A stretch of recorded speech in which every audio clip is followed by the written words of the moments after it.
The kingdom of Valdoria was a place where shadows ruled as much as kings. Its streets gleamed with gold by day, but by night, the black towers and narrow alleys whispered secrets of fear and power.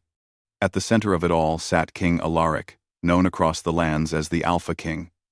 He was a man of unmatched strength, both feared and respected, his eyes cold as winter and his voice sharp as a blade. Many women sought his attention, offering beauty and wealth, but none could pierce the ice around his heart. He was said to be untouchable, a ruler whose heart had been forged in solitude and duty. But fate, as it often does, had its own designs. In a quiet village far from the capital, a humble young woman named Leora lived a life of simplicity. Her days were spent tending to the sick, helping the elderly, and mending what others ignored. She had no desire for luxury or power, and yet there was a quiet strength in her, a resilience born from hardship and kindness.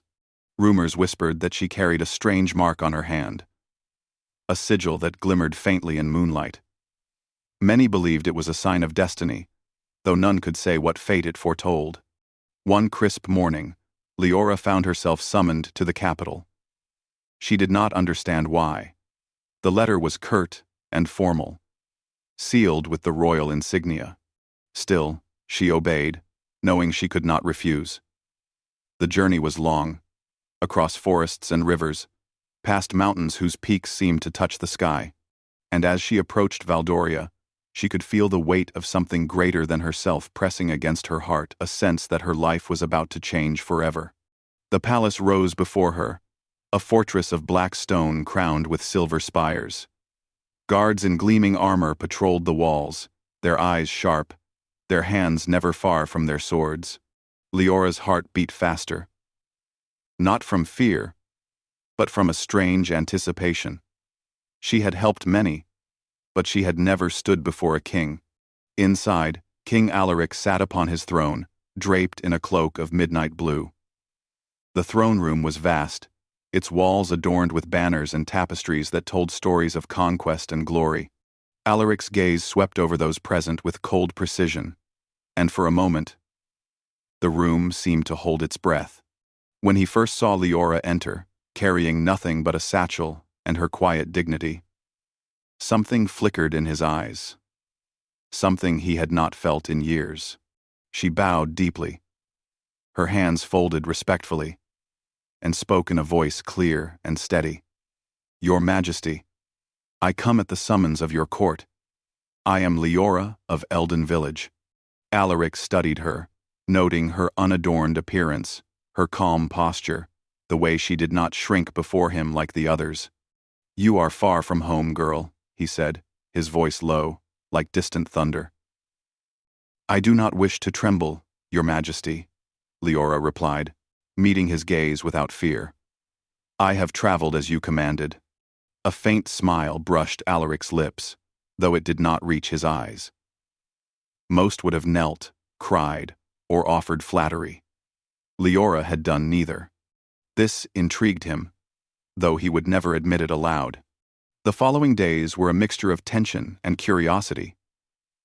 Leora was allowed to move freely in the palace, though whispers followed her wherever she went. Courtiers watched with suspicion. Servants murmured about her audacity. And everywhere, Alaric observed, he tested her with questions, assigning her small tasks to see her reaction. She passed each with quiet grace, never seeking attention or reward.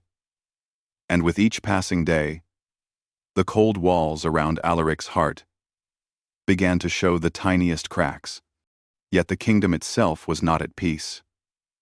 A curse, old as the royal line, whispered through the halls of Valdoria. It was said that if the king's heart remained frozen in pride and cruelty, the land would suffer, crops would fail, rivers would dry, and shadows would rise to consume the unwary. Many dismissed it as superstition, but the old seers in the palace knew better. They watched Leora carefully, noting the faint glow of her mark. Some whispered that she was meant to change the course of destiny, though none dared speak such thoughts in Alaric's presence. One evening, As the sun dipped below the horizon, painting the sky with blood-red hues, Leora wandered into the palace treasury. It was a room of marvels.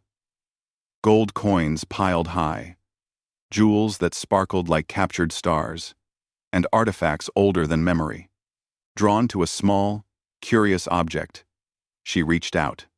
The moment her fingers brushed it, a cold wind swept through the room, extinguishing the torches and leaving her in darkness. A vision filled her mind. Shadows of battles long past, screams of the fallen, and a glimpse of a younger Alaric, consumed by rage and loss. Her heart raced, but she did not flee. Instead, she held the artifact close, feeling the weight of the king's pain, his loneliness, and the burden of his throne. When Alaric arrived moments later, summoned by the guards, he found her standing in the center of the room, bathed in moonlight, the artifact glowing faintly in her hands. His expression was unreadable. "You have touched something that few dare," he said, his voice both warning and admiring. "Few understand what it demands." Leora looked up, her eyes steady, her voice soft but firm. "I do not fear what is hidden, Your Majesty. If the crown carries a curse, then I will face it, not run from it." For the first time in decades, Alaric felt an ache in his chest. Not anger, not pride, but something unfamiliar. Awe, and perhaps the first stirrings of trust. He had ruled with fear, yet here was someone who commanded a different kind of power. The power of humility, courage, and quiet wisdom. That night, the king could not sleep. He walked the corridors, the shadows of the castle stretching long and dark. His mind kept returning to Leora, to the calm confidence in her eyes, and the strange, unexplainable warmth that stirred in him despite himself. He had always controlled everything, his lands, his court, even his own emotions. Yet this girl, so seemingly fragile, had touched a part of him he thought long dead. Outside her chamber, Leora lay awake too. She felt the weight of the palace, the burden of destiny pressing on her shoulders. And yet, she also felt a strange hope. She did not know the full extent of the curse, nor the depths of Alaric's past, but she sensed that her purpose was entwined with his. The kingdom, the king, and perhaps even the shadows themselves awaited the awakening that only they together could bring. As the first light of dawn crept through the high windows, Alaric and Leora, though separated by stone and duty, each wondered the same thing. Could a king, hardened by power and loss, truly allow himself to feel? And could a humble girl, simple in appearance but extraordinary in spirit, change the course of a kingdom and a heart? The answers, they both knew, would come. And when they did, nothing in Valdoria would ever be the same. Cliffhanger. That morning, the palace gates shook with an unnatural wind. From the shadows of the outer courtyard, a figure cloaked in black watched. The curse, long dormant, had sensed the stirring of hearts it could not yet reach, and it would not wait silently for long. The palace of Valdoria never truly slept. Even in the quiet hours before dawn, the walls whispered of secrets, ambition, and shadows that moved with silent purpose. King Alaric paced his private chambers, the weight of the previous night's vision pressing heavily on him.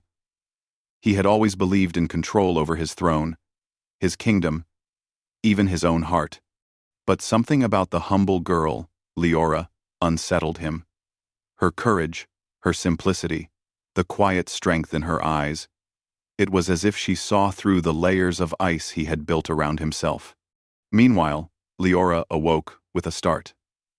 The vision in the treasury haunted her. Images of Alaric's past, of battles and loss, of sorrow he had carried alone. She did not fully understand what she had seen, only that her destiny was now tied to the king's. For the first time, she felt a fire stir within her, a need not only to survive in the palace, but to reach the man behind the crown, the king behind the ice. The following morning, Alaric summoned her. The throne room, usually cold and formal, seemed heavier, the air thick with unspoken questions.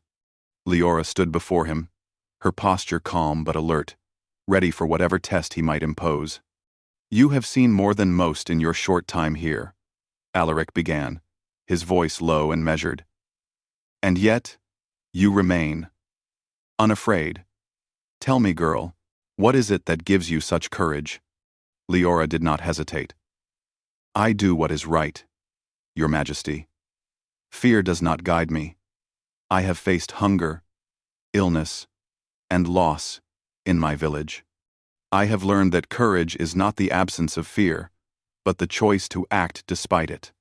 Alaric studied her closely.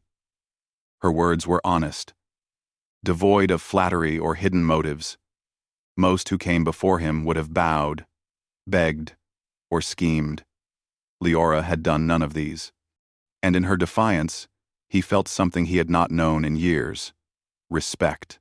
In the days that followed, Alaric began to watch her more closely. He observed the way she moved through the palace, helping servants without expectation, tending to the wounded when others ignored them. She carried herself not with the arrogance of the court but with a quiet dignity that drew people in. The nobles whispered behind their hands, suspicious and jealous. They could sense the king's attention shifting, though none could say why. Leora, for her part, remained cautious. She did not seek the king's favor, nor did she desire power, but she felt the pull of something greater, a destiny she could not yet name. The palace, with all its opulence and danger, became both a prison and a proving ground. She had to navigate the treacherous currents of court intrigue, all while keeping her own heart steady. One afternoon, while exploring the castle gardens, Leora stumbled upon Alaric alone, staring into a marble fountain. The water reflected his sharp features, the set of his jaw, and the distant sadness in his eyes. She approached quietly, not wishing to startle him. "You wander far, Leora," Alaric said without turning. His voice was softer than usual, tinged with something she could not name. "Do you not fear the whispers? The shadows that watch?" "I have always walked where shadows fall," she replied simply. "I have learned that fear is only dangerous if it stops you from moving forward." Alaric finally turned to look at her. For a moment, the stern king seemed almost human, vulnerable in a way the court never saw. Most would only flatter or flee. Leora met his gaze evenly. "I am not most," she said, "and I do not fear what others do not see." Their eyes locked, and for a brief moment, the world outside the garden ceased to exist. The fire in her heart touched the cold in his, and though neither spoke, something shifted between them. A connection had been forged, not of desire, but of understanding, of recognition. Yet the palace was not a place where hearts could remain untouched for long. The old curse, dormant for centuries, sensed the stirrings of emotion it had long sought to snuff out. Shadows began to gather at the edges of the castle, whispering in voices only Leora seemed to hear. Objects trembled as she passed. Candles flickered without wind. She began to see glimpses of a dark figure, a shadowed wraith, always at the edge of her vision. One evening, during a feast meant to honor the kingdom's warriors, the curse made itself known. The grand hall was filled with nobles, knights, and ministers, all dressed in their finest. Alaric presided over the gathering with his usual command, but the air was tense. As the music played, a chill swept through the hall. Torches dimmed, and a shadow seemed to crawl along the walls, coiling toward the king. Alaric's hand went to the hilt of his sword instinctively, yet he could not strike what he could not see. Leora, sensing the danger, stepped forward, her heart steady. She whispered an incantation she did not fully understand, a prayer learned from the elders of her village.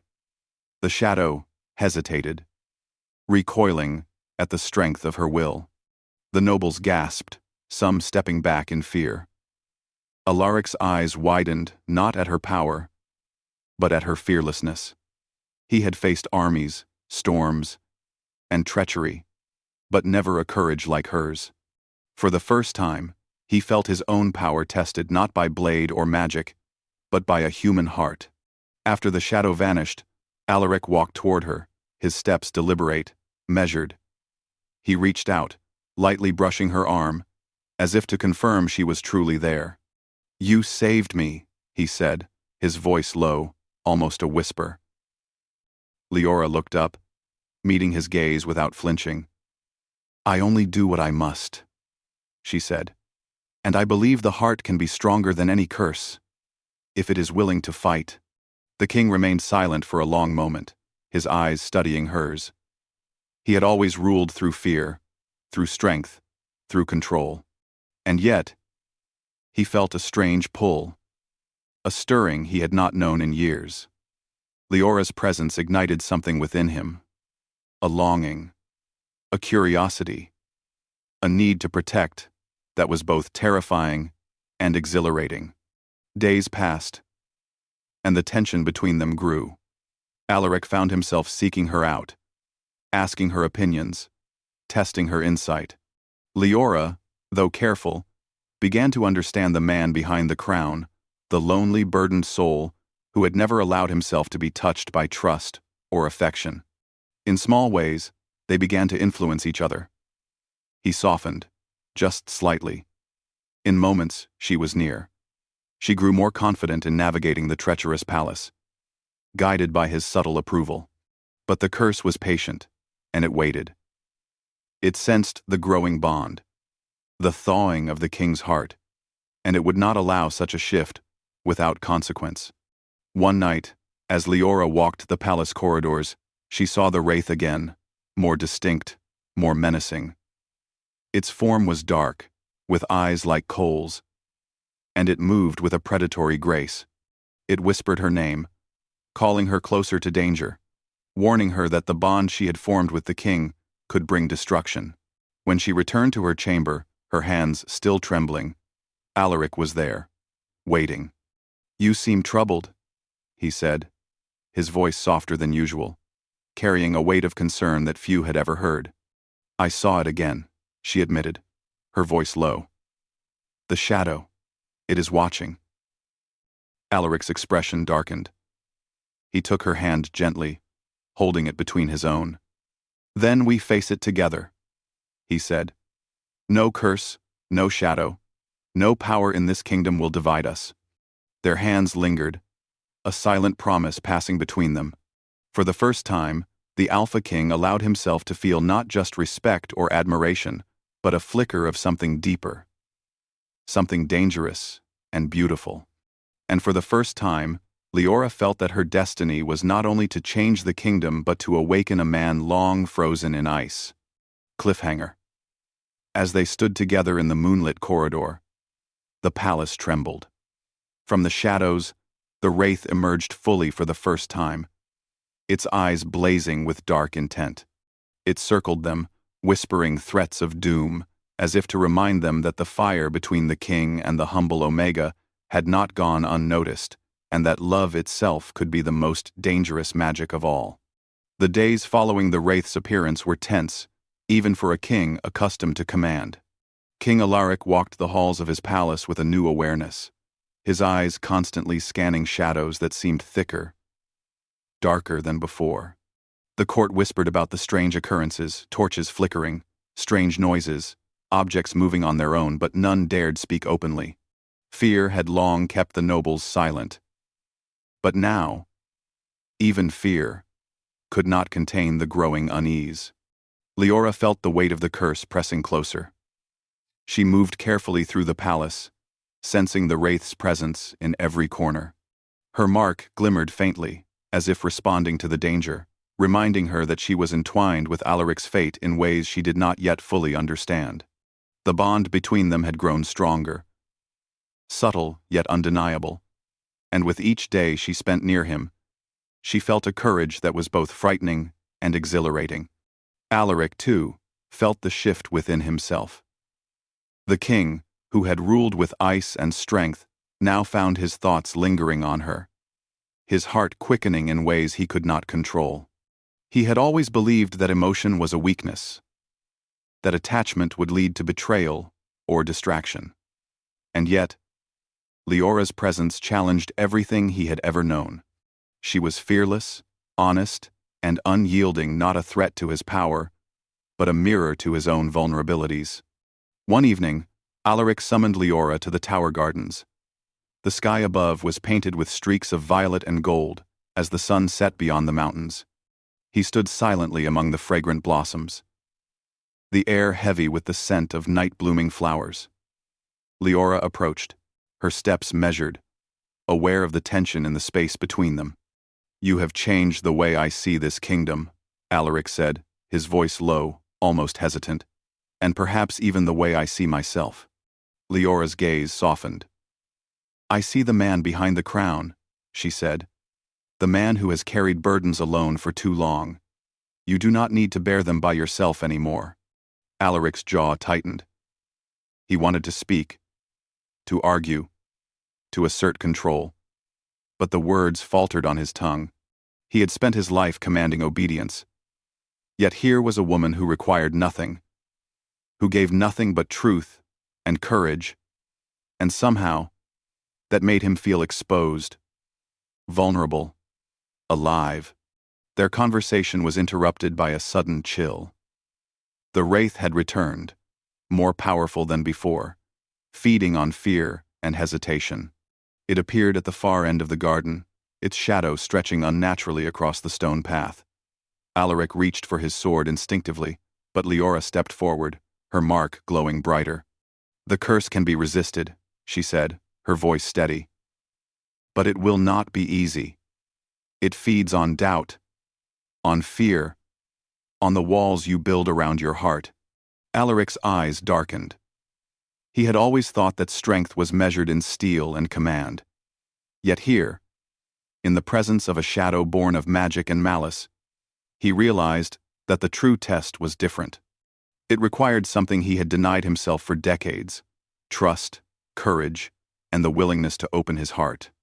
The wraith moved closer, its voice a hiss that seemed to echo in their minds. "The bond will break. The king will fall. The Omega will perish." But Leora did not falter. She placed her hand over Alaric's, guiding it to the mark on her wrist. A pulse of light surged between them, and for the first time, the wraith recoiled, shrieking silently as if unable to touch the bond they shared. Alaric felt a strange warmth flood his chest, a sensation he had long forgotten.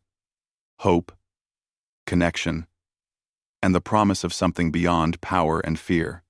In the following days, the palace became a place of quiet tension. Alaric could not ignore the feelings that had begun to grow for Leora, though he struggled with them. The court noticed his distraction and whispered behind closed doors. Jealousy and suspicion simmered among the nobles, who feared the influence of a common girl over the king.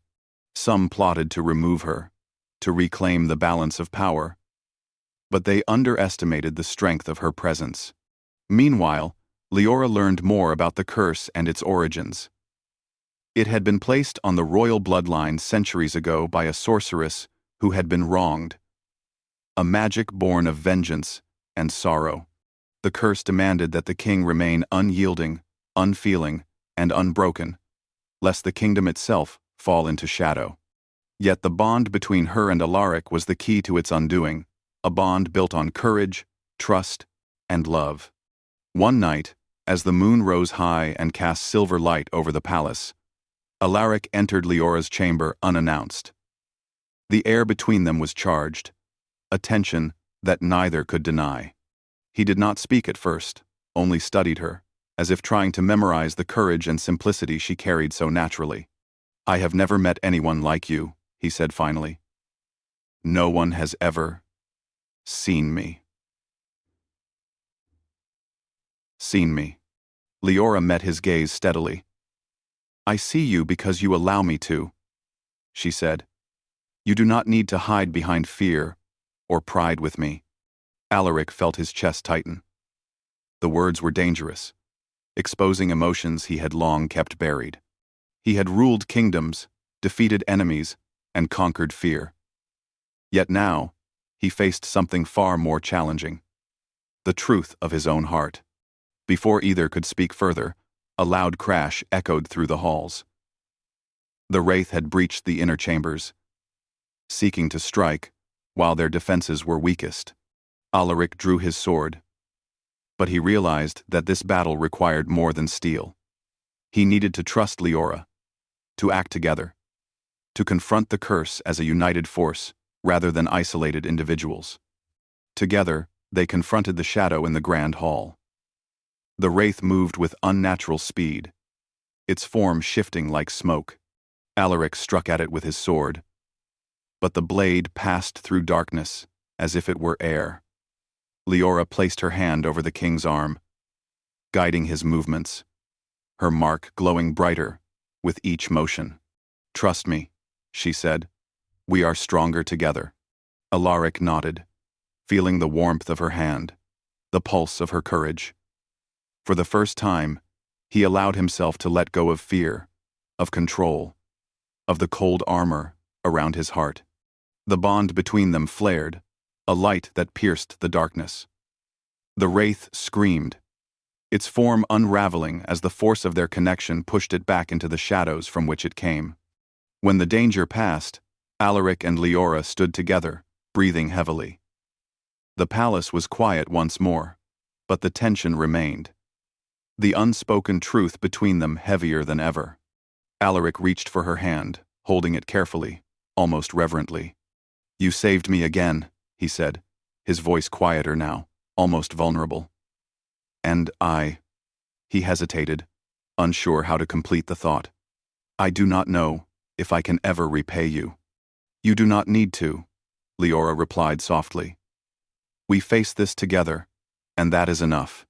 For a moment, time seemed to hold its breath. The fire between them was undeniable, not in desire, but in understanding, trust, and the stirrings of love. Yet both knew the danger was far from over. The curse had been tested, weakened perhaps, but it had not been destroyed. And as they stood together in the moonlight, the palace walls seemed to shiver. From the shadows, a figure moved unseen, watching, waiting. The wraith had retreated, but it would return stronger, hungrier, and more cunning. Alaric's heart, once frozen, now felt the weight of both hope and fear. Leora's presence had awakened something he thought long dead: the power to feel, to trust, and to fight not alone, but with someone who believed in him. Cliffhanger. Deep within the palace, in a room untouched for centuries, the source of the curse stirred. A dark force, older and more powerful than the wraith, began to awaken, sensing that the king's heart was breaking, and that the humble Omega at his side might be the key to both salvation and destruction. The palace of Valdoria was quiet, yet the silence carried a heavy weight. The shadow that had haunted the corridors, that had tested the hearts of King and Omega alike, had grown stronger. It whispered through empty halls, its dark tendrils curling like smoke, feeding on fear, hesitation, and doubt. And at the center of it all, King Alaric and Leora stood together, their bond now unbroken, yet untested against the full force of the curse. Alaric's hands trembled as he prepared his sword, but this battle required more than steel. He had learned that the strength of the heart could surpass the might of armies. Beside him, Leora's presence was steady, her mark glowing faintly, a beacon in the shadows. "We face it together," she said softly, her voice carrying both courage and calm. Alaric nodded, feeling a surge of determination he had not known in decades. He had always ruled through fear, yet now he understood that true power lay in connection, in trust, and in the courage to open one's heart. The curse had demanded isolation, cruelty, and coldness, but he was no longer willing to yield to it. The shadow emerged fully as the moon rose, filling the grand hall with darkness so thick it seemed almost solid. Its eyes burned like coals, and its form twisted, shifting like smoke and flame. It hissed, a voice that reached into their minds, echoing with centuries of malice. The king cannot love. The Omega cannot survive. All must fall. But Leora stepped forward, her hand gripping Alaric's. "You are wrong," she said firmly. "The king can feel, and I will not be broken. Love is stronger than your shadow." Alaric felt her words surge through him, warming the ice that had long encased his heart. For the first time, he allowed himself to feel not fear, not anger, not control, but trust, courage, and love. Together, they stepped into the darkness. The shadow lashed at them, its tendrils striking like vipers. Alaric swung his sword, yet the blade passed through the dark form, as if it were mist. Leora placed her hand over his arm, guiding him, focusing his energy. The glow from her mark intensified, sending waves of light into the shadows. The dark tendrils recoiled, hissing in frustration. "Do not fight it alone," Leora whispered. "We are stronger together." Alaric took a deep breath, feeling the warmth of her hand, the steadiness of her heart. He stepped closer, no longer as a king ruling through fear, but as a man willing to stand united with someone he trusted completely. The shadow shrieked, sensing the bond it could not break. It lashed out one final time, only to be met by the combined force of Alaric's will and Leora's courage. A brilliant light burst from them, piercing the darkness. The shadow writhed, its form unraveling, screeching as it dissolved into nothingness. The palace trembled, and for a moment, the world seemed suspended between night and dawn. Then, slowly, the darkness receded, leaving the hall bathed in the soft glow of moonlight. Alaric lowered his sword, his chest heaving. He looked at Leora, her eyes bright with triumph and relief. A smile touched his lips, warm and genuine, something the court had not seen for decades. "We did it," he said softly, almost in disbelief. Leora reached for his hand, holding it gently. In the days that followed, the kingdom of Valdoria began to change. Where fear had once ruled, respect and hope took root. The nobles, seeing the transformation in their king, began to follow not through terror, but through admiration. Alaric ruled with wisdom and strength tempered by humility and understanding, and the people flourished. But perhaps the greatest change was within the king himself. He no longer sat behind a wall of coldness and pride. With Leora by his side, he allowed himself to feel, to care, to love. And Leora, who had come from a simple village, discovered that courage and kindness could shape destiny, even within the walls of a palace. One evening, as the sun set and painted the sky in gold and crimson, Alaric led Leora to the highest balcony of the castle. Below, the city glimmered, alive and vibrant. He turned to her, his eyes softened by emotion. "You have changed me," he said quietly. Leora smiled, her hand brushing against his. "And you have changed me," she replied. "You have shown me that even the strongest hearts can learn to trust, to hope, and to love." The wind swept through the balcony, carrying with it the scent of night-blooming flowers and distant forests. For a moment, they stood together in silence, feeling the bond that had grown between them, stronger than fear, stronger than curses, stronger than time itself. But even in victory, caution lingered.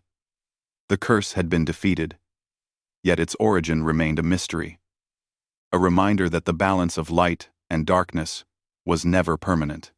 Alaric knew this, yet for the first time, he felt ready. He would face any shadow, any danger, as long as Leora stood beside him. Their connection deepened, not in haste, but in trust and understanding. They spent their days walking the palace gardens, discussing the future of the kingdom, and sharing moments of quiet laughter. The people noticed the warmth in the king's demeanor. And slowly, the court's whispers turned from suspicion to admiration. One night, as they watched the moonrise from the palace balcony, Alaric spoke again. "I was taught to rule through fear, to hide my heart, and to trust no one. But I have learned that strength is not the absence of emotion, but the courage to feel and act despite it." Leora's hand found his, squeezing gently.